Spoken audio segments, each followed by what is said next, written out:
Bonjour ou bonsoir. Aujourd'hui, la méditation est sur la loi du magnétisme et de l'attraction. Mais avant de commencer, pensez à vous abonner, d'activer la petite cloche pour être informé des nouveautés et n'oubliez pas de mettre un petit commentaire à la fin de cette vidéo, car cela permet de mettre plus en avant mon travail sur les réseaux sociaux et de partager ainsi avec beaucoup plus de personnes qui pourront ainsi être informées. Car vous le savez, il est important de méditer de nos jours. Alors merci à vous. Maintenant, installez-vous confortablement. Prenez le temps pour votre respiration ample et profonde. Détendez-vous. Trouvez votre assise. Puis activez par votre respiration consciente chacun de vos chakras. De la terre vers le ciel, puis du ciel vers la terre. Créez un mouvement comme une vague de l'océan qui permet d'ouvrir chacun de vos chakras et d'activer toute votre énergie. Ce n'est pas un secret pour personne que derrière les portes closes des sociétés secrètes et des fraternités clandestines du monde entier se cache une mine de connaissances mystérieuses qui pourrait remettre en question la façon dont vous percevez la réalité. Ces groupes, avec leurs rituels étranges, leurs symboles et leurs anciennes traditions, prétendent accéder à des pouvoirs qui dépassent notre entendement. Des secrets délibérément tenus à l'écart, comme le concept d'une force qu'ils appellent magnétisme. Ils expliquent comment les anciens prêtres et magiciens et diverses cultures exploitent ce pouvoir à l'aide d'outils spéciaux, de rituels et de symboles occultes, ce qui leur permet d'influencer l'énergie et d'accéder à des royaumes surnaturels. La plupart des gens n'ont pas conscience de la puissance du magnétisme dans leur vie quotidienne. Mais le magnétisme avait une signification bien plus grande. Ils le considéraient comme un réseau invisible, reliant toutes les matières et tous les êtres dans l'univers. Tel que l'air qui nous entoure est porteur du magnétisme. Le soleil nous enveloppe dans un champ d'énergie. Nos pensées, nos émotions et nos actions façonnent activement notre bulle magnétique personnelle.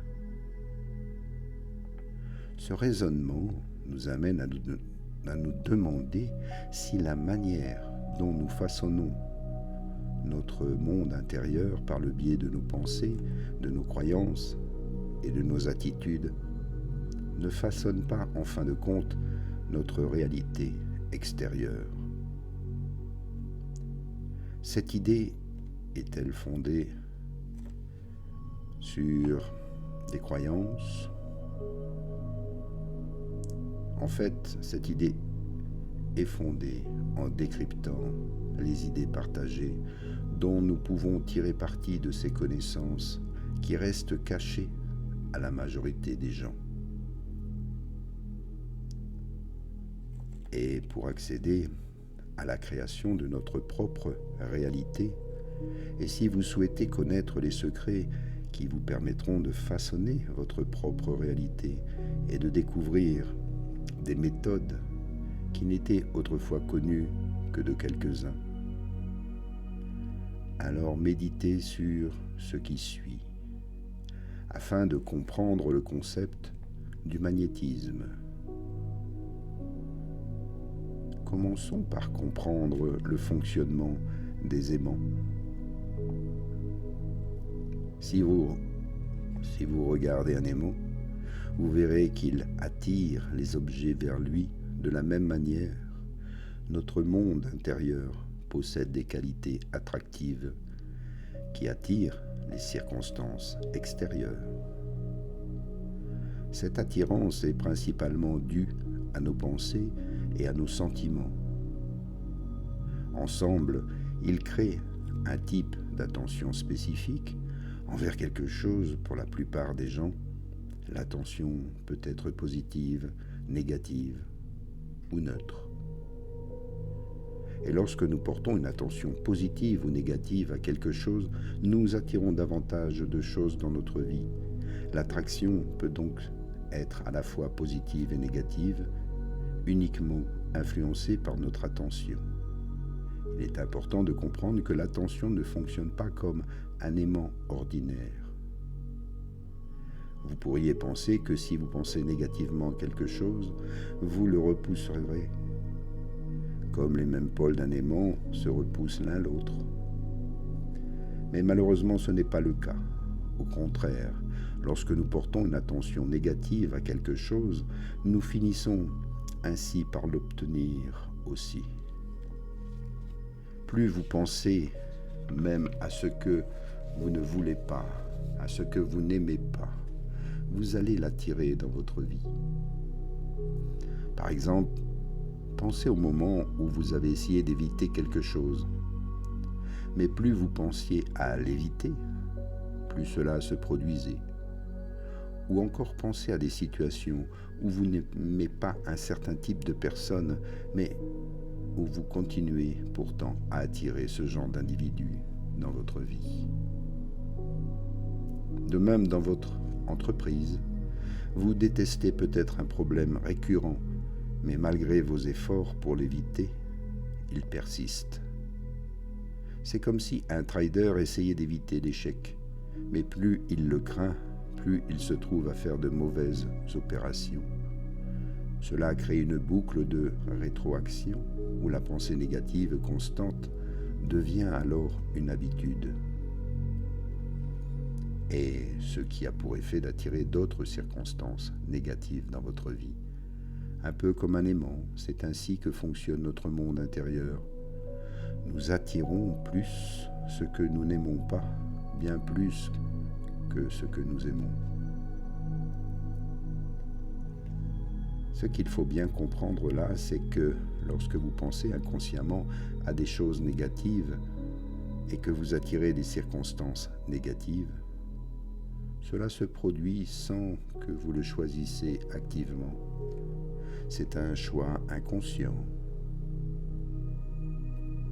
En revanche, si vous voulez consciemment attirer des choses dans votre vie, vous devez utiliser l'attention positive.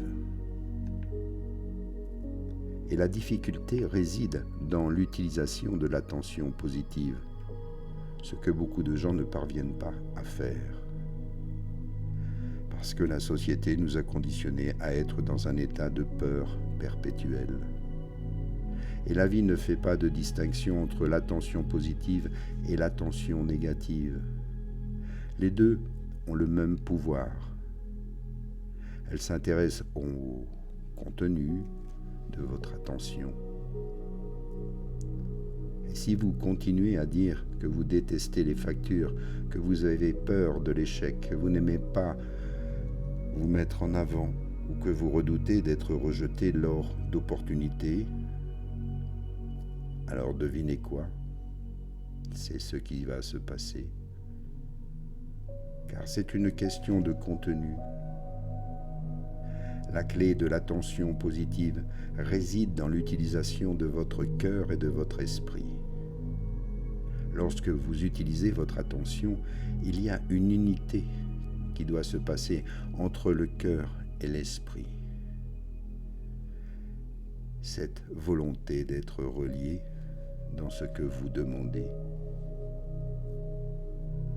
Considérez ceci, les sentiments se manifestent inconsciemment, tout comme les battements de votre cœur ou votre respiration. Ils se produisent automatiquement. Les pensées, en revanche, sont inconscientes. Et il vaut mieux qu'elles soient conscientes. Le sentiment est subconscient et la pensée est consciente. Et la magie opère lorsque nous alignons notre subconscient et notre conscient. C'est ainsi que cela fonctionne. Lorsque vous détestez quelque chose, votre esprit et votre cœur s'alignent. Lorsque vous aimez quelque chose, l'alignement se produit.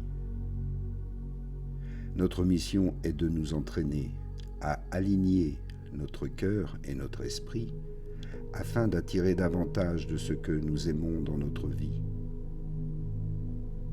Absolument au fil des ans, la visualisation est une technique puissante qui a transformé d'innombrables vies.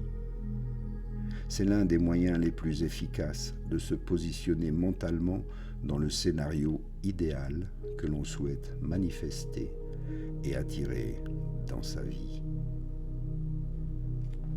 C'est la clé du pouvoir de l'attraction. Pour que la magie opère, nous devons être alignés. Nous devons avoir le cœur et l'esprit qui sont unis dans le même désir d'obtenir ce que l'on veut. Et si nous sommes alignés, alors notre subconscient agit. Vous devenez ce à quoi vous pensez. Vous obtenez ce à quoi vous pensez. Et si vous pouvez le visualiser lors de vos méditations, de vos demandes, de vos prières,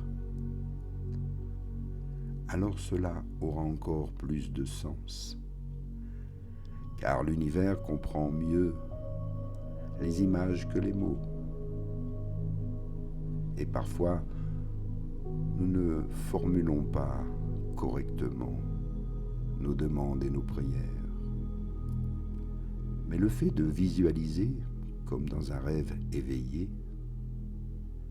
alors vous montrez réellement ce que vous désirez. Et si vos sentiments pendant ce temps sont en adéquation, si vous avez de la joie dans le cœur, du bonheur, un réel désir de transformation et de réussite, alors cela va se produire. Prenez-en conscience, ici et maintenant. Et à bientôt pour une prochaine méditation sur les pouvoirs de l'attraction et du magnétisme. Namasté.